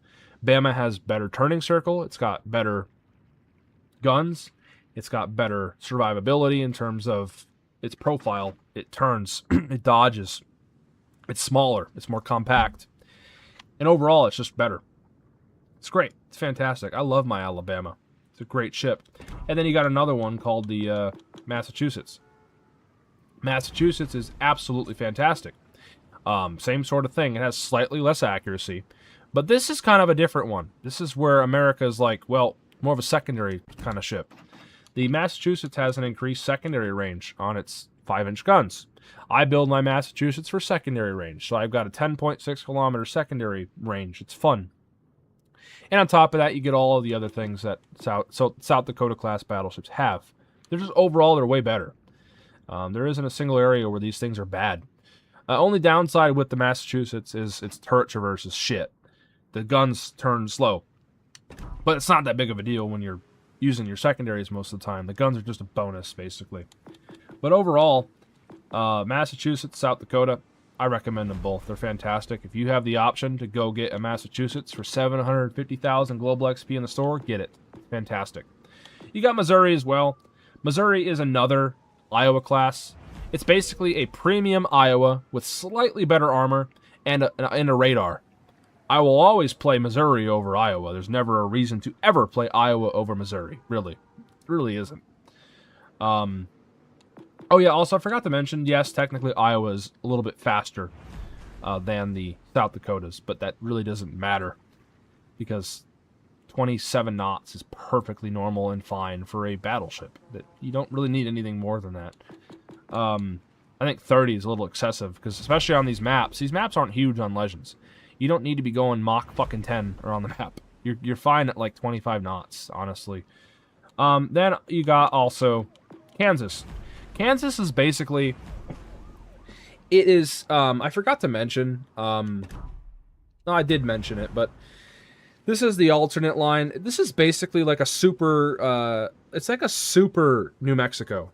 Basically, think of New Mexico, but with like better armor and like bigger guns. So instead of having 14-inch guns, you just got 16-inch guns, and they're more accurate. I actually quite like the Kansas. Kansas is awesome. This thing is one of my favorite battleships also as well. I mean, I love my Kansas. And the reason is just because of the guns. These things are accurate as fuck. They have a lot of them. You've got 12 16-inch guns, and you just smack bitches. Yes, the armor's iffy, and you're slow. It's a dreadnought. It's kind of like a New Mexico at Tier 7, just with better armor and better guns and better AA and better everything. But yeah, I love it. It's great. Kansas is super underrated. This heavy-ass broadside is no joke, man. 12 16-inch guns. And they're fucking accurate. They will slap the fuck out of people when you need it to. Like, consistent as hell. So yeah, if I had to rate my American battleships, it would probably be Alabama, number 1. Right behind it, Massachusetts. Right behind Massachusetts, probably Constellation. Right behind Constellation, probably Kansas. Right behind Kansas is my Missouri, followed by my Iowa, followed by Nebraska, which is the other one that I really don't count as a battleship. This line is stupid. It's just a figment of wargaming's imagination. It's just a battle carrier. It's dumb.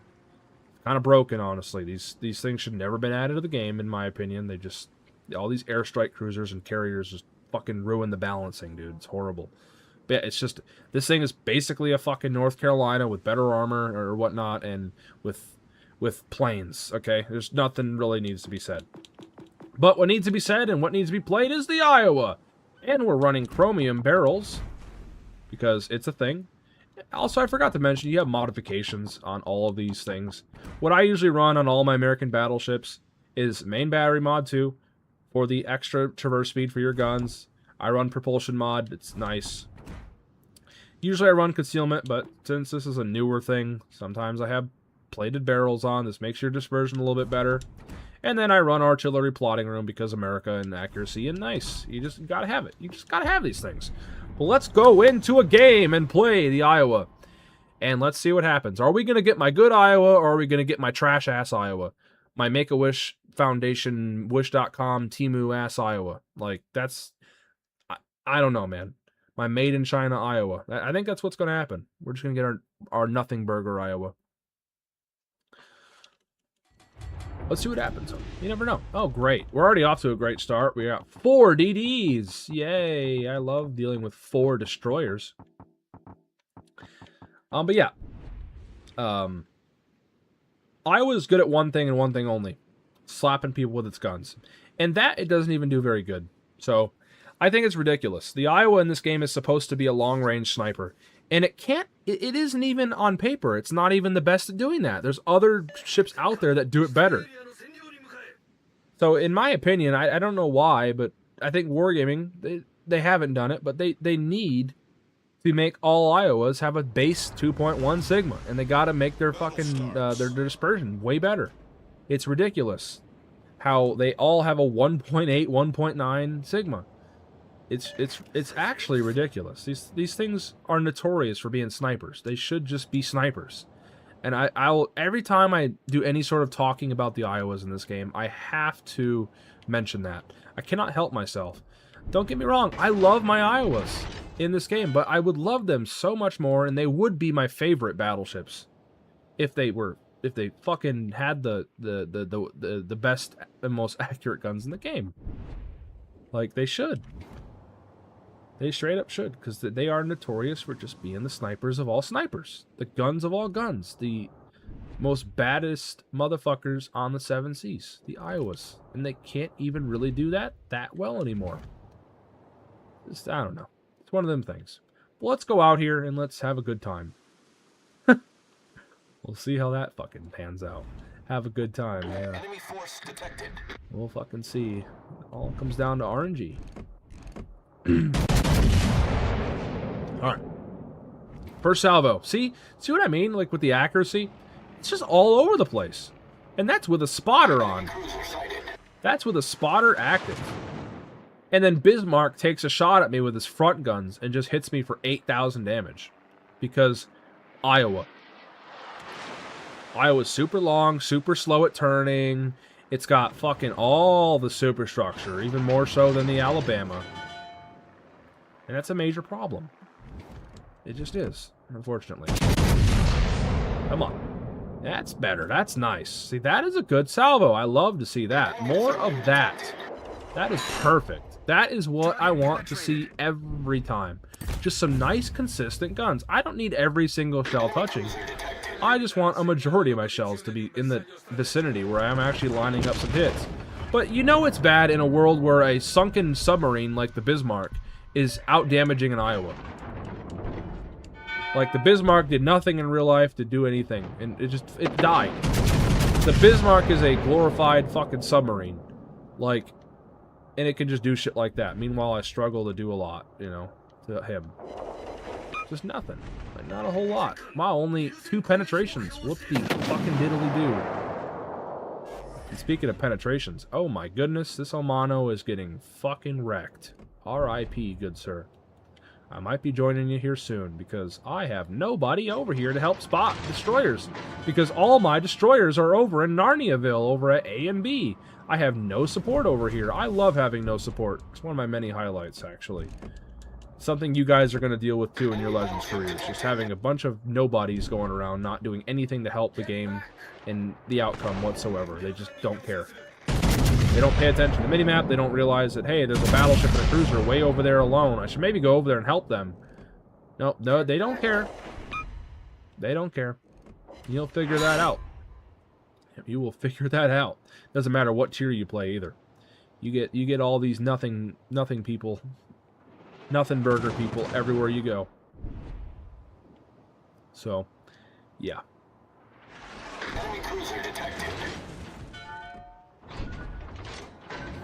Now, I would usually, if I was playing competitively, I would turn around and kite. This is actually, I am recording this video live. Someone's in my comments saying I should probably turn, in my chat saying I should probably turn on and kite. And normally I would do that, but I honestly just want to get on to the next game and just get to the end of the video and play the Montana. I just want to get this shit over with. Because, yeah, this is all bad. Our team is collapsing. I can already tell this is not going to go well. Everybody's on one side of the map. And I just want to get playing the final ship and ending this video. So I'm just pushing in. Let's do it. Let's just push in and just get this over with. Torpedoes, direct front. Yep. Torpedoes, dead ahead. Yep, it's a thing.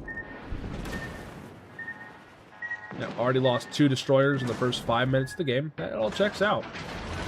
Yep, it all makes sense. The ship is on We fire. wrecked that Akatsuki a bit. Torpedoes, direct front. Doesn't matter, though. Doesn't matter. We have nobody here to finish them. Except me. I have to do everything. I love doing everything.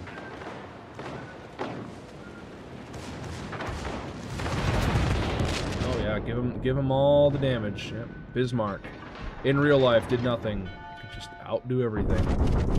Everybody loves the Bismarck. Nothing burger. I love getting killed by nothing burgers, but you see, that's the problem with Iowa. Iowa requires DDs that know what they're doing. Iowa requires spotting. If you don't have that, you're basically shit out of luck. You're shit out of luck. And, yeah, that's a thing. That's a theme you run into with a lot of these battleships, because they're one-trick ponies. American battleships are pretty much all one-trick ponies. They are only good at one thing and one thing only, and that is just being firing platforms. And firing platforms require spotting. Firing platforms require support. If you lack support, if you lack intelligence data, you will not accomplish nothing. And honestly, it's just worth dying. Just if you have people who are all dying around you, it's not even worth playing. Just sail right in and die and go on to the next battle. Not even worth playing at that point. Just move on to the next match. And that's kind of where Legends is at right now. Just a lot of people not doing what they need to do. Anyway, we're finally at Legendary. I'm going to skip over the main. The main is basically a Montana. It's literally a Montana with 2 less guns. No point in covering the main. Main is literally this ship you see, just with a dual turret on the bow and the stern. Nothing really much different. So we're just going to skip to the end, the final area where we need to be, with the American battleships at Legendary tier. So let's talk about them. I do need to just enable the Americans so I don't talk about any other things and whatnot. First off, Louisiana. Again, broken, stupid, bullshit. Should have never been out of the game. It's dumb. It's an American battle carrier. Should never existed in real life. It's a wargaming imaginary bullshit boat. It doesn't deserve any more attention than I just gave it. Montana. Montana is the main Bureau project most of you guys will probably get. I think it's the only one you really can get, other than Louisiana. Montana is basically everything American battleships are at Legendary tier. It's got 12 16-inch guns. It's got lots of armor. It's got lots of AA. It's got everything it needs to be a good old sniping firing platform. Take a look at everything here. Survivability. It's got just short of 100,000 hit points. Average torpedo damage reduction. You've got 12 16-inch guns. I believe they are the high velocity 50 caliber guns. And they are just fine enough at this tier. They do everything they need to do, so long as you have broadsides and whatnot.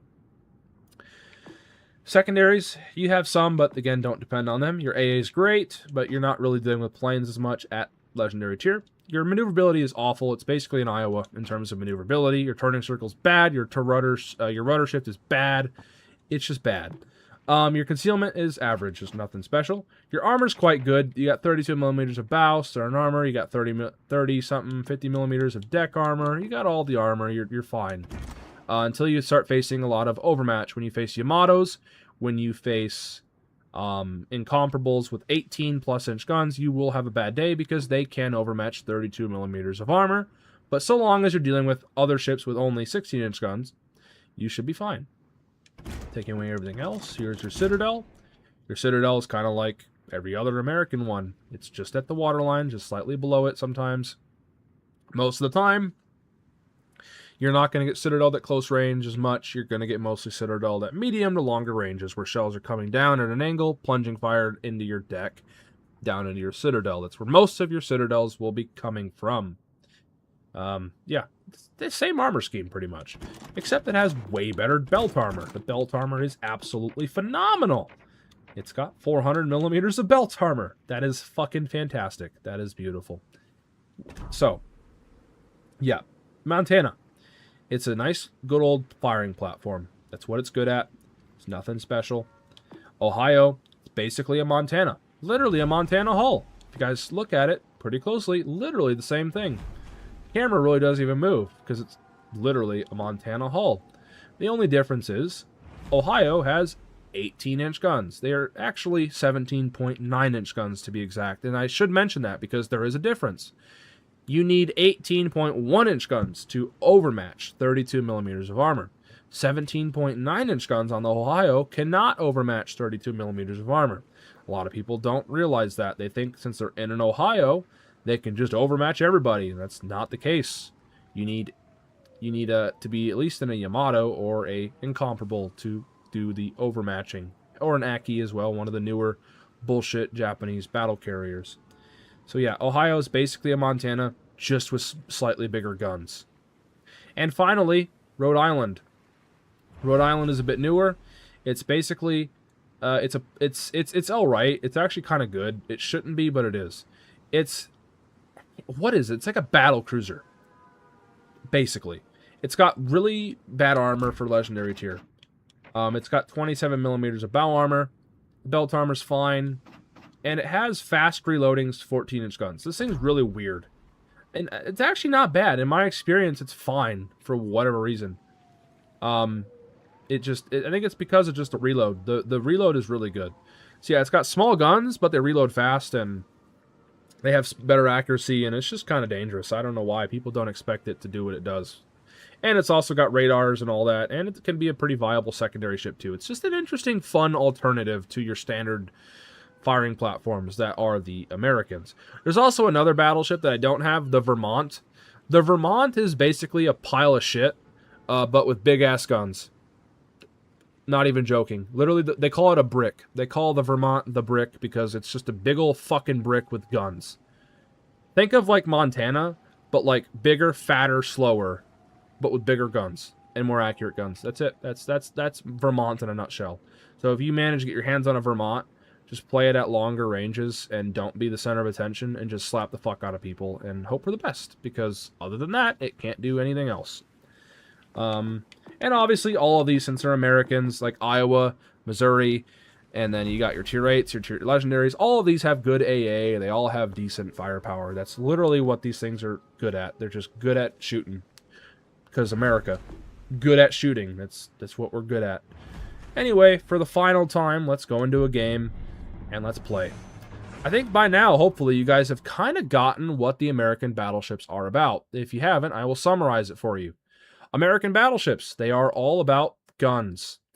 And you'll find that to be true also about the cruisers, and you will find that also to be true about the destroyers. America is all about guns. And that's what you should always build them for. Build them for accuracy, build them for guns. They're all gunboats, they're all gun-firing platforms. That's what these ships are great at. And that's it. That is America in a nutshell in this game. Most of them. There are some other ones out there that aren't, like Massachusetts. That's more of a secondary. You've got some American destroyers that are actually more like torpedo boats. You've got some battleships that are battle cruisers, and they have smaller guns, and they're more like cruisers. It's weird. But for the most part, though, they all kind of follow the same rule. You just play them at longer ranges, you position yourself well, and try not to be the center of attention, and just do your best. Just get broadsides, set up crossfires, which I haven't really talked about much, but these days you just don't as much get as many crossfires anymore. Most of these games are over in the first 5 minutes, so... But your goal is to just set up yourself into positions and just try to get yourself into good spots where you can slap the fuck out of people. That is literally these battleships in a nutshell. You just... Yeah. You try to be in the right spot at the right time to bitch slap people. And that's that. So what I'm immediately doing right off the bat is I'm turning to the left, and I'm going to turn out. I think I'm running... no, I am running William Sims. I thought I was running Hoshino for a second. But it's actually been a hot minute since I played Montana. I almost never play Montana. Then again, I almost never play Legendary tier because it's my least favorite tier. You don't make a lot of money here, and a lot of bullshit goes on. So you go broke playing Legendary tier. There is a term, I think, called go woke, go broke. But nobody knows about play Legendary tier, go broke. Yeah. It's not a good idea. Only people who play Legendary tier are people who just don't care. They have all the credits, and they have nothing else better to do with their time. But I don't have all the credits. I do have better things to do with my time. Anyway, right off the bat, got a Burgoyne or whatever pushing in here. So we're going to be able to shoot him. And we slap him for 14,000 damage. Pretty good. Pretty solid. That's American Battleships for you. They all have alright guns. And that's it. For the most part. You got some of them out there who are they're kind of crap, but some battleships. Got a Palmer in here. Let's shoot him a little higher because he's angled. Hopefully get some shells land in his superstructure. Just like so. We hit him for 11,000 damage. So yeah, always remember that if you have people who are angled to you, just aim higher. Almost aim like at their deck, like the top of their deck right here. That way when the shells land, they'll land kind of back on their superstructure. That's where you're going to get a lot of this damage when people are angled to you. Because you're not going to get damage when they're all angled to you. You just aim at their bow, you're just going to get ricochets. But if you aim a little higher, just like this, shells will fall down onto their superstructure, just like that. That's a free 8,000-9,000 damage. Simple. Simple as that. That's how you do damage to people who are angled. And you don't feel like loading high explosive. This guy's going broadside, though, so it doesn't really matter. I'm just going to fucking absolutely show this guy why you don't do what you're doing. Because he's a fucking moron. Oh, you're going to try to angle, but I accounted for that. I aimed a little bit higher. And you're going to sail right into all those shells and take 5 penetrations, just like that. And just like that, we're up to 50,000 damage already in the first few salvos I've already shot.